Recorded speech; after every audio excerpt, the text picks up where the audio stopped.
Notre fait du jour, c'est donc cette colère qui gronde à La Verrière, Maurepas, Elancourt, mais aussi à Coignières, ces 4 communes qui s'unissent afin d'obtenir de meilleurs horaires des trains, par exemple, mais aussi une rénovation de la gare de La Verrière. Georges Béliaf est le premier invité de cette édition. Je le disais tout à l'heure, maire adjoint de Maurepas, délégué aux travaux, président du collectif des usagers de La Verrière. Vous allez vous rejoindre en tout cas les différents maires qui demain appellent à cette mobilisation devant la gare de La Verrière. On va évoquer cette mobilisation, mais tout d'abord expliquez-nous vos griefs. Que reprochez-vous à cette gare de La Verrière et à son organisation? Il y a 10 000 usagers par jour qui passent là-bas. Alors la gare de La Verrière, ce sont 10 000 usagers par jour. Il y avait déjà eu un certain nombre de mobilisations, d'actions engagées depuis 2010 et 2011. Il y a eu des pétitions, il y a eu un certain nombre de choses de faites. Et par rapport à cette action, donc, il y a un premier constat, c'est une politique d'abandon de cette gare par les services publics. C'est une gare qui est inadaptée aux différents flux journaliers, alors particulièrement d'usagers des transports, mais également aux alentours de la gare. Des installations vétustes, donc je pense que vous aurez l'occasion de revenir dessus. Et puis il y a un certain nombre de retards dans les grands projets, notamment un projet qui est demandé depuis de très nombreuses années, qui est la prolongation du RERC jusqu'à Coignières. Parce qu'il s'arrête un peu plus haut et voilà. Donc forcément ça pénalise. Voilà, c'est-à-dire qu'aujourd'hui, par rapport à l'offre ferroviaire, donc on a le RERC qui s'arrête à Saint-Quentin en Yvelines, on a la ligne de la Défense qui s'arrête à La Verrière, et après donc il y a la ligne N qui descend jusqu'à Rambouillet. Et ce qui fait que ça crée des nœuds comme ça d'interconnexion et de convergence, c'est-à-dire que les usagers, par exemple, qui vont à la Défense, ils viennent plutôt prendre le train à La Verrière que dans d'autres gares pour éviter un changement de train. Et ce qui fait que ça crée justement des convergences importantes et ça crée en plus un afflux de passagers qui peut-être pourraient prendre le train dans d'autres gares. Alors, ce que nous demandons à la SNCF, en particulier, c'est la mise en accessibilité de la gare avant 2015. Là, on est sur les normes handicap. Hein. Oui, oui, par rapport aux normes handicap. C'est-à-dire qu'aujourd'hui, alors en tant qu'élu aux travaux, je suis directement concerné puisqu'on a attaché une grande importance à mettre l'ensemble de la ville aux normes d'accessibilité. D'ailleurs, Maurepas a eu le premier prix d'accessibilité pour la voirie dernièrement. Et donc, nous demandons qu'il en soit de même pour les établissements recevant du public, donc à usage, c'est public mais c'est privé quand même, qui est à la gare, avant 2015, avec sa rénovation, parce que la gare a plus de 40 ans. Hein. Le rétablissement de la vente de billets grande ligne qui a disparu aujourd'hui, c'est-à-dire que si quelqu'un veut acheter un billet grande ligne, il est obligé de venir à Saint-Quentin en Yvelines, qui représente quand même une distance de 10 km.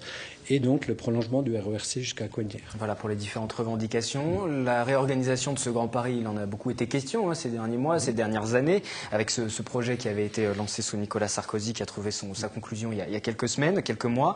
Pour autant, dans un récent communiqué, vous nous dites que les habitants du Sud Yvelines sont à nouveau les grands oubliés. C'est-à-dire qu'il n'y a aucun changement avec ce projet du Grand Paris, de réorganisation. On n'a pas pensé à ce secteur de Saint-Quentin en Yvelines, cette partie des Yvelines. Tout à fait. Alors, moi j'ai étudié avec beaucoup d'attention ce projet du Grand Paris, qui part quand même sur le fond d'un bon sentiment, puisque justement ça permettait de faire des liaisons transversales qui ont disparu depuis quelques nombreuses années maintenant.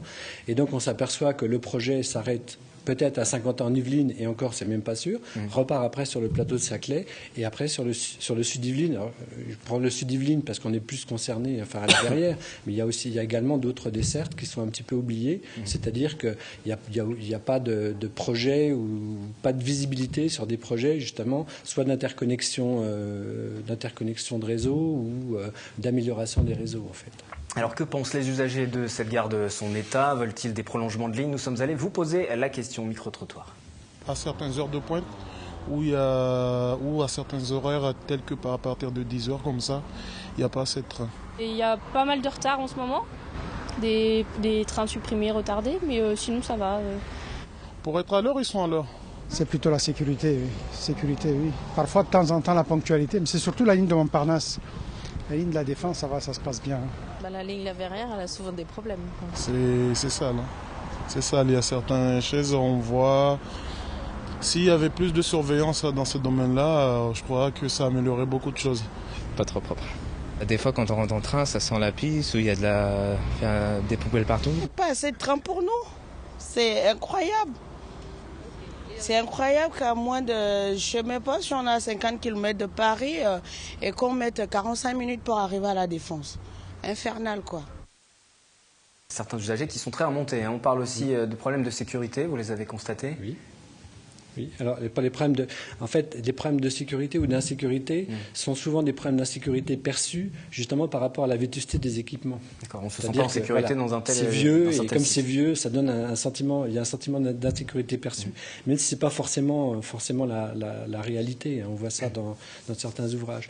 Juste pour compléter, je ne sais pas si vous me permettez, le collectif était déjà intervenu dans le passé pour demander une accélération du remplacement des trains sur la ligne N, qui maintenant ont 60 ou 70 ans. Également, donc par rapport au projet d'infrastructure, puisqu'il y a la problématique ferroviaire, mais il y a également tout ce qui tourne autour, y compris les dessertes, donc les voies d'accès. Alors là, ça ne concerne plus, et c'est là où je voulais en venir. Ça tombe bien, ça ne concerne pas uniquement ni le STIF, la région qui organise les lignes de train, ça concerne plus directement la communauté d'agglomération, pour tout ce qui est route, aménagement notamment, la ville de Maurepas, la ville de la Verrière aussi, ville de Maurepas, ville de la Verrière qui se réunissent, et l'Encourt aussi, au sein d'un collectif. Donc je vous le redis, demain matin, si vous croisez les élus, c'est tout simplement qu'ils viendront à la rencontre des usagers pour faire signer cette pétition pour interpeller le président de la SNCF. Mais au-delà de ça, est-ce que les discussions entre ces différentes communes s'engagent aussi pour résoudre les problèmes qui sont directement de leur ressort? À Maurepas, par exemple, vous avez engagé des discussions avec les autres communes pour l'aménagement, pour les routes? Alors, à Maurepas, il y a eu parce que le projet remonte déjà à 15 ans ou à 20 ans, donc c'était un peu à répétition. Donc, il y a eu ça s'appelle un comité de pôle, c'est-à-dire un regroupement de différentes institutions ou instances qui a été créé à une époque et qui était chargé justement de la promotion de ce projet, puisqu'il faut savoir quand même que Maurepas a une particularité, c'est que sa gare se trouve sur la commune d'à côté. Donc on est directement concerné, on a une passerelle. Et l'accès n'est pas forcément facile, parce qu'effectivement il y a deux voies seulement pour permettre d'y passer, enfin deux fois une voie. Oui. Et où c'est un petit peu compliqué, c'est-à-dire que vous avez des heures un petit peu difficiles, où c'est l'heure où tout le monde va au travail, et donc comme il n'y a pas de dissociation des réseaux, ça fait que tous les bus se trouvent pris dans les embouteillages du matin, et donc ça crée encore des difficultés supplémentaires, parce qu'il y a des gens qui ratent leur train, parce qu'ils sont dans le bus. Et ça, est-ce que ça va changer alors? Est-ce que vous pouvez donner une bonne nouvelle, à rassurer un petit peu en tant qu'élu de Maurepas? Alors quand même une bonne nouvelle, parce qu'il n'y a pas que des mauvaises nouvelles, quand même une bonne nouvelle. Donc il y a eu une avancée dernièrement, donc ça remonte à fin de l'année dernière, début de cette année, où il y a eu justement l'annonce du redémarrage du projet déjà doublement du pont d'accès à la gare, c'est-à-dire la remise en 2 fois 2 voies, avec le réaménagement du pôle multimodal, c'est-à-dire avec la gare routière. Alors on n'a pas encore d'échéance, ça se fera vraisemblablement aux horizons 2017-2018, mais au moins il y a déjà une perspective, alors qu'avant il n'y avait pas de perspective. Et donc si on met ça plus, nous on comptait un peu sur justement la remise en accessibilité de la gare d'ici 2015, donc qui dit mise en accessibilité, on pouvait imaginer qu'il y avait quelques travaux qui étaient, donc ça aurait fait un projet un peu global et un peu cohérent qui aurait redonné une dynamique à ce quartier. Enfin, c'est pas vraiment un quartier, mais cette zone d'activité. Demain, il y aura une mobilisation des différents élus. Votre collectif va également y participer. Est-ce qu'il y aura d'autres actions qui sont prévues pour conclure? Comment vous allez vous organiser? Il y a aussi des échéances municipales, donc on imagine que les dossiers ne vont pas bouger dans les prochains mois, mais en tout cas qu'ils vont faire parler, puisque les différents candidats vont devoir se positionner sur ces dossiers très attendus par la population. Tout à fait. Alors comment vous allez vous organiser avec le collectif? Alors, par rapport au collectif, donc nos revendications, on peut dire ça comme ça, sont relativement claires. Il faut savoir que Maurepas ne porte pas la plus grande part du projet, puisque les projets sont principalement rattachés à la ville nouvelle de Saint-Quentin-en-Yvelines. Toutefois, on demandera aux élus de la prochaine majorité donc à être très attentifs au bon déroulement de ces projets. Vous en ferez peut-être partie d'ailleurs?